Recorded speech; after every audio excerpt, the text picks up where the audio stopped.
Stalin, the untold rise of the man of steel. He was born in a dusty Georgian town, sang in a church choir, and memorized scripture like a saint. But by the time he died, he had sent millions to their graves, ruled an empire with fear, and turned paranoia into policy. So how did a choir boy named Josef become Stalin, the man of steel, the architect of terror, and the most feared dictator of the 20th century? What made him turn on his closest allies, including Trotsky, the brilliant revolutionary who once led the Red Army? Why did Stalin flick cigarettes at his wife before she was found dead the next morning?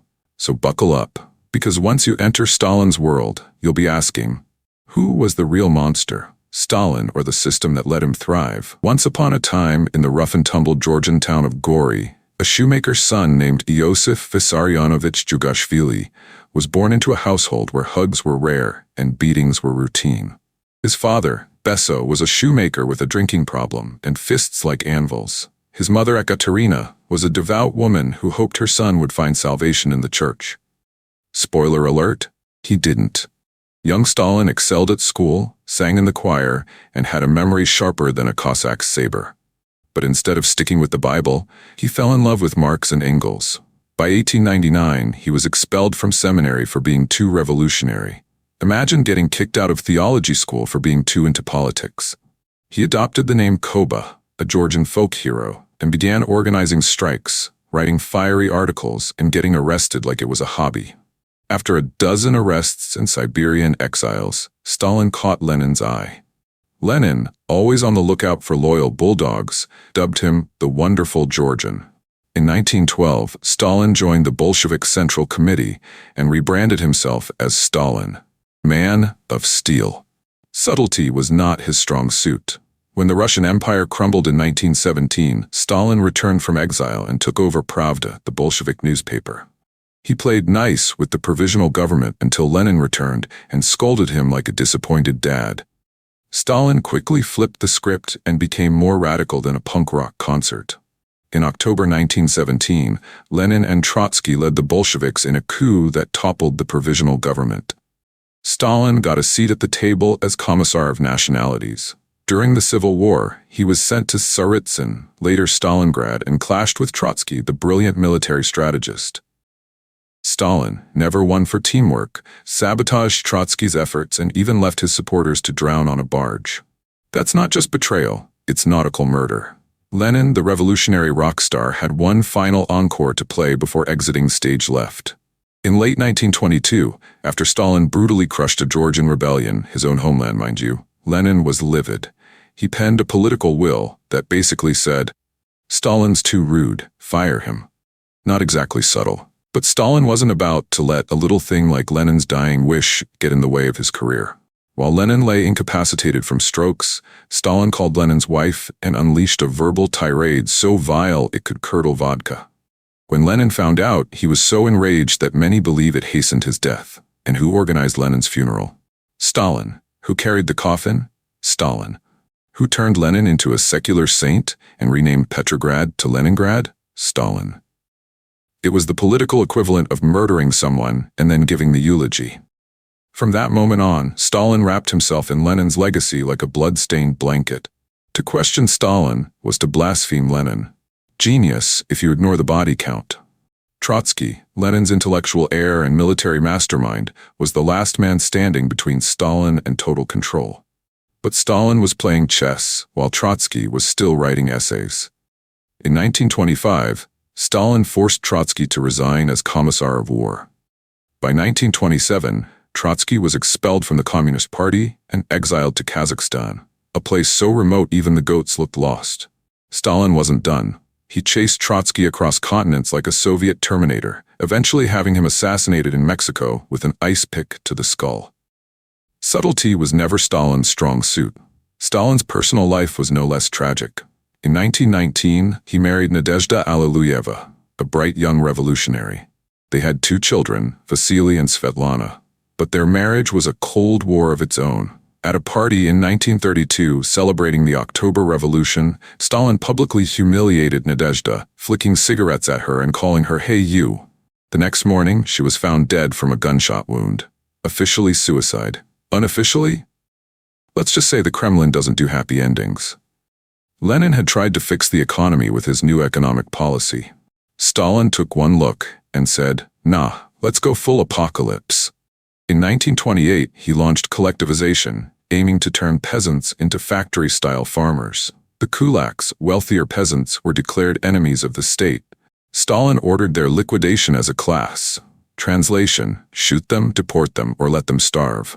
Villagers were forced into collectives, often run by people who thought a plow was a musical instrument. In Ukraine, the famine was biblical. Up to 10 million died in what became known as the Holodomor, killing by hunger. Meanwhile, Stalin exported grain to fund industrialization, because nothing says progress like starving your own citizens. Loving this deep dive into Stalin's twisted rise to power? We've got even more jaw-dropping history coming your way. Hit subscribe and turn on notifications so you never miss a moment of intrigue, betrayal, and dark comedy from the past. Stalin's 5-year plans were ambitious. He wanted to catch up with the West in 10 years or be crushed, so he built cities, factories, and railroads on the backs of slave labor. By 1935, over 1 million people were in gulags. Miss a factory quota? Gulag. Complain about food? Gulag. Blink too loudly? Gulag. It was like Oprah's giveaway show, but with prison sentences. You get a gulag. You get a gulag. In 1934, party boss Sergei Kirov was assassinated. Stalin used it as an excuse to launch the Great Terror. He created arrest quotas like a macabre game of bingo. District 12, 500 arrests, 300 executions. Don't forget the elderly. Show trials were held where defendants confessed to crimes like thinking bad thoughts or owning a typewriter. The military was gutted. Scientists, poets, and even loyal communists were purged. The gulags overflowed. Suicide became the only escape. By 1939, Europe was on fire. Stalin looked to Britain for help, but got ghosted. So when Hitler came calling, Stalin signed the Molotov-Ribbentrop Pact, a non-aggression treaty that said, let's not kill each other, yet. Stalin thought he'd bought peace, but Hitler was about as trustworthy as a snake in a suit. In 1940, as Nazi tanks rolled through Europe, Stalin still believed the Führer wouldn't break the pact. Spoiler, he did. It was June 22nd, 1941. Birds chirped, the sun rose, and 3 million Nazi soldiers casually strolled across the Polish border into the Soviet Union like they were crashing a wedding. Stalin, the man who trusted no one, had trusted Hitler. Oops. Within days, the Wehrmacht was slicing through Soviet defenses like a hot knife through borscht. Minsk fell in a week. Smolensk by mid-July. 400,000 Soviet troops were encircled and captured faster than you can say strategic miscalculation. Stalin, the Iron Man of Moscow, melted. He screamed at his generals, made Zhukov cry, no small feat, and then vanished. He retreated to his dacha, slumped into an armchair and whispered, "Everything's lost, I give up." The Kremlin phones rang unanswered. The Soviet Union, a nuclear powder keg of bureaucracy, froze. Was he testing his inner circle? Was he having a breakdown? Historians still argue. But on June 30th, the Politburo drove out to his dacha like nervous kids visiting a sleeping bear. Stalin looked up, pale and paranoid. "Why have you come?" he asked, expecting a coup. Instead, they begged him to lead. "There is none more worthy," they said. Stalin blinked, nodded, and just like that, the Man of Steel rebooted. By September, Kiev was surrounded. Stalin's generals pleaded to evacuate. Stalin refused. Result? Over 500,000 Soviet troops were killed or captured. His response? Traitors, including his own son, Yakov, who was captured by the Nazis. When Hitler offered a prisoner swap, Stalin replied, "I have no son named Yakov." Cold. Yakov was later executed. By October, the Germans were at Moscow's doorstep. The government fled 500 miles east. Stalin stayed. On November 7th, he stood in Red Square during a military parade as tanks rolled past him, straight to the front lines, just 25 miles away. It was part defiance, part PR stunt, and 100% Soviet steel.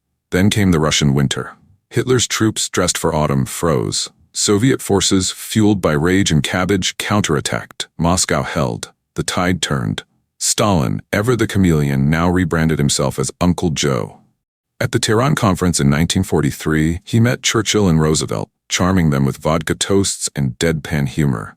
The West, desperate for a second front, played nice. By 1945, the Red Army had stormed Berlin. Victory was theirs, but at a cost. Over 25 million Soviets dead, cities flattened, families shattered. Stalin vowed never again would Russia be vulnerable. At Yalta, Stalin made it clear, Eastern Europe was his. Churchill grumbled about an Iron Curtain. The Cold War curtain was rising, and Stalin was already writing the script. Back home, Stalin was more popular than ever. Statues rose, songs were sung, his face was everywhere, on coins, posters, even projected into the sky on his 70th birthday like some Soviet Batman signal. But the war hadn't softened him. It had sharpened his paranoia. Returning POWs were sent to gulags. Jewish doctors were accused of plotting to kill Soviet leaders. Intellectuals vanished. Even his own inner circle walked on eggshells. On February 28, 1953, Stalin hosted a feast. He drank, laughed, and then collapsed. A stroke. For days, he lay in agony, surrounded by terrified aides too scared to call a doctor without permission, from the man who could no longer speak. On March 5, 1953, Josef Stalin died. The nation wept. Millions mourned. His funeral was a spectacle of grief, with people crushed in the crowds trying to glimpse their fallen god. But the spell didn't last. 3 years later, Nikita Khrushchev dropped a bombshell at the 20th Party Congress. In a secret speech, he denounced Stalin's crimes. The Purges, the paranoia, the cult of personality. The myth of the benevolent comrade was shattered. Stalin had built an empire on fear, and for a time it worked. But even iron rusts. If you made it this far, you've just journeyed through one of the darkest, most fascinating chapters in human history. Stalin's rise wasn't just about power. It was about fear, betrayal, and the cost of silence. If you want more gripping stories like this, where history feels like a thriller, subscribe, like, and drop a comment below. What shocked you most? What should we uncover next? Your voice shapes this channel. Let's rewrite how history is told, together.